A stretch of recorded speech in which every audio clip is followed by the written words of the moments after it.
What's good, Commanders fans, and happy Saturday. Hope everybody has a great weekend. Hope everybody had a great day yesterday as well, a great Friday. I just wanted to go over 5 standouts from week 1 or the first phase of training camp. They do have the day off today, and they'll get back at it tomorrow. Fans will be there in attendance, so that should be a lot of fun, very lit. I know they have a strict phone or camera process or regulation and rules, so we'll see. I know somebody's going to find a way to sneak a video in there for sure and post it on Twitter. But yeah, let's get to the 5 standouts, or we'll just say 5 standouts like I always do.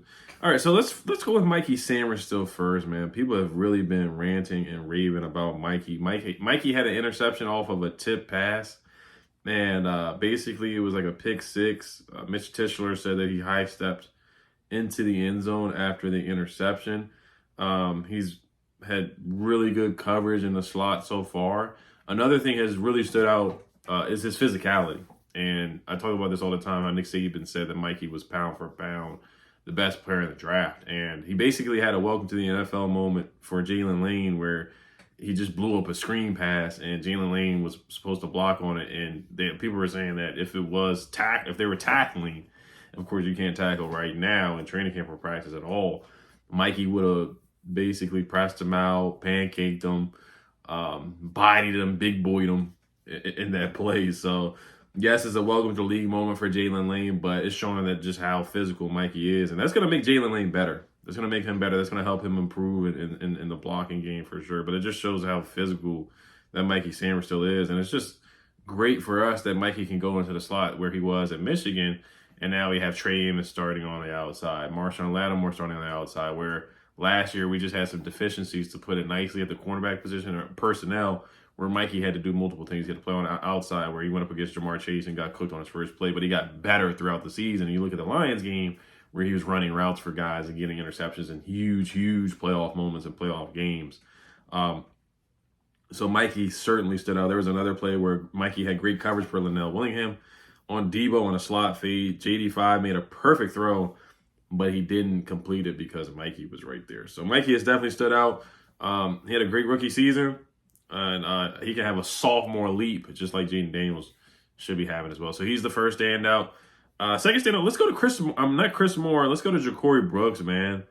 Jakori Brooks has really turned a lot of heads and has really stood out, man. He caught 2 touchdowns on day 1, I believe. Then he caught another touchdown another day. Like, everybody has really been ranting and raving about Jakori Brooks, man. And he's doing it with the first team guys. Like, he's catching passes from Jaden Daniels, So I really like that a lot. Yeah, Skylar Nelson said that Jakori Brooks is turning heads in the best way. Other people have talked about him. And, he's a guy that went to Alabama and put up 600 yards in a season. And then he transferred to Louisville and put up 1,000 yards in a season. Yeah, Zach Selby said Jakori Brooks has stood out over the past 2 days, staying long after practice is over to get more reps of Marcus Mariota and Josh Johnson. So Jakori Brooks is a guy who is on the bubble with the roster. Like, a lot of people think he's a shoo-in to make it. And Dual Vision said wide receiver DB competition was intense and fun to watch. Jakori Brooks and Sainristil stood out to him on July 24th. So that was day 2 of practice. The first 2 days, but Jakori Brooks, he did have a drop against Noah I. But Jakori Brooks, man, is a guy that everybody has really been ranting and raving about. And I think that, he can make that last spot. Of course, it's going to be Terry when he signs the extension, hopefully sooner than later. Jalen Lane, Debo, Noah Brown, Luke McCaffrey. So that's 5 guys. Yeah. Terry, Noah, Debo, that's 3. Luke, 4. Jalen Lane, 5. I would only keep 6. I wouldn't keep 7. So it's between Jakori, Michael Gallup, KJ Osborne, Chris Moore, Michael Strachan, big play Tate Martin. So there's a lot of guys fighting for that 6th spot.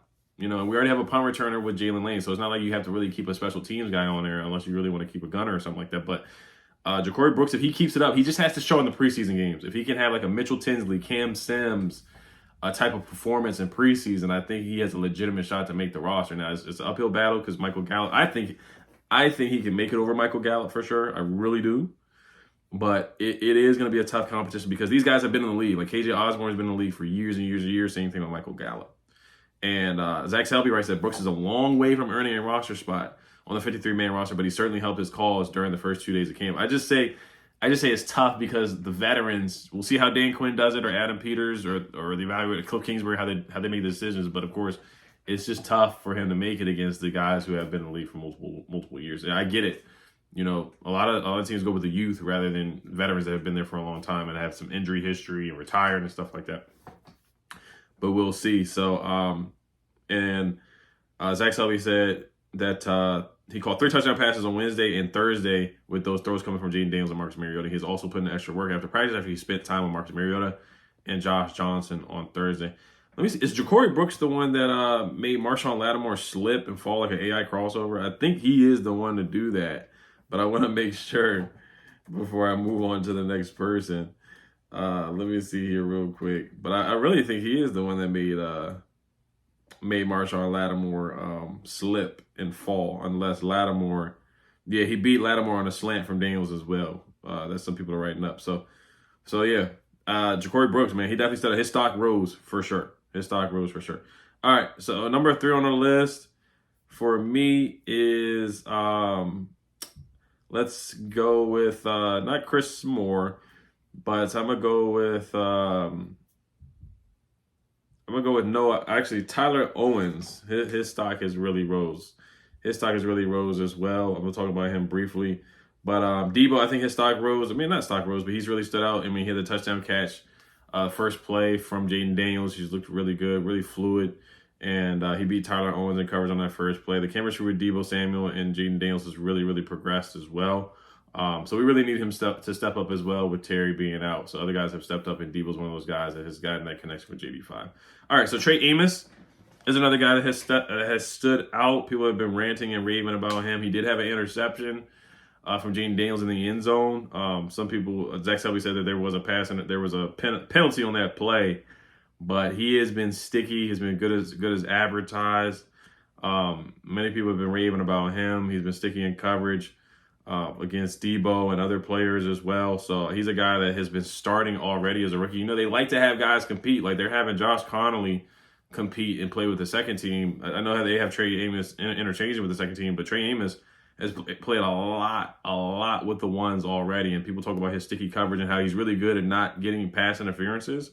And he's using his length, his explosiveness, his athleticism, flipping his hips, his fluidity and everything like that, the physicality that he has, the speed that he has.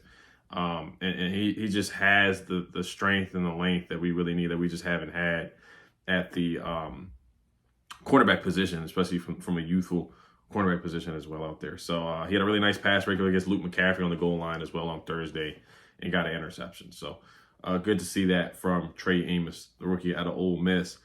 All right, so honorable mention, guys. We'll really just run through the last 2 or 3. Will Harris has looked great. He's been playing in the slot. He's been playing a safety. He's been playing a corner. He's been really good in run fits as well, per Logan Paulson. Noah I has been sticky in coverage. A lot of contested catch breakups and pass breakups on the goal line. So he's made a lot of good plays. He's been sticky in coverage and stood out. Like I said, Tyler Owens has been playing nickel. He's been starting with the ones. He's been playing safety. He's been kind of like that Buffalo nickel, if you will, or that star role. So he's been interchanging with that too. So he's really been standing out and playing well and playing with the first team. They've been saying that he has mentally picked up things really well and he could have a strong role. And he's been doing a good job guarding tight ends. He had a really tough competition going against Luke McCaffrey as well in practice. He's been really impressive in carving out a role. He can be in the box and match up with tight ends, and he had very competitive reps against Luke McCaffrey as well. I do want to shout out Chris Moore, man. He had a nice touchdown catch from Jaden Daniels in the second practice as well.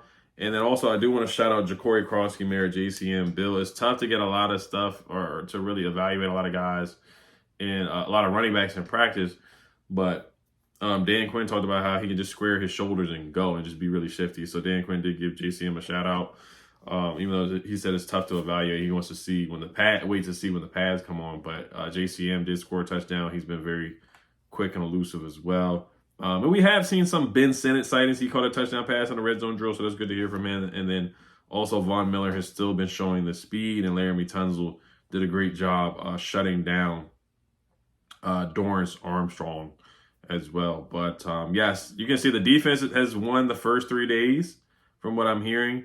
But you do have to put an asterisk on it because Terry has not been out there. Noah Brown has missed a couple practices. He did have a vet day, and then I think he missed another practice just resting. So that's the thing you have to account for. So when Terry comes back, is the defense going to dominate like they did on Thursday?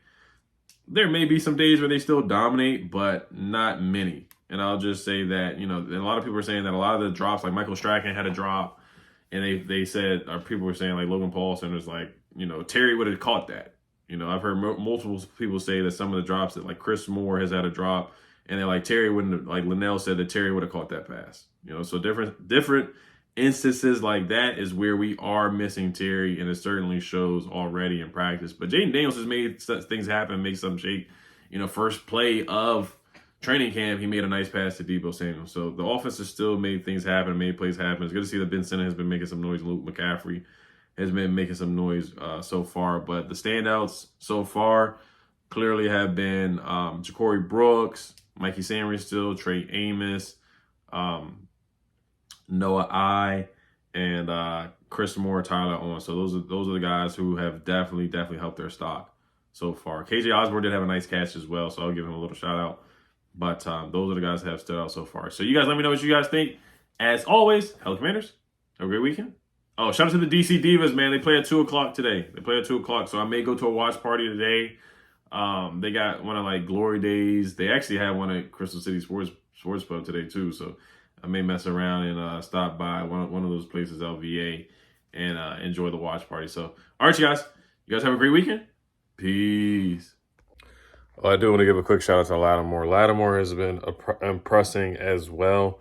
It's been fluid and healthy, man, which is good. I gave Lattimore a tough time last year because, he struggled and he wasn't 100% healthy. But right now it looks like he's been healthy, and Linnell tweeted out Marshawn Lattimore continues to impress. Nice pass breakup on the goal line. So good to hear that because we need him, man. We need him to go up against some of these these really good NFC receivers that we're going to be going up against. And last year he struggled, but, I'll chalk it up to the injury.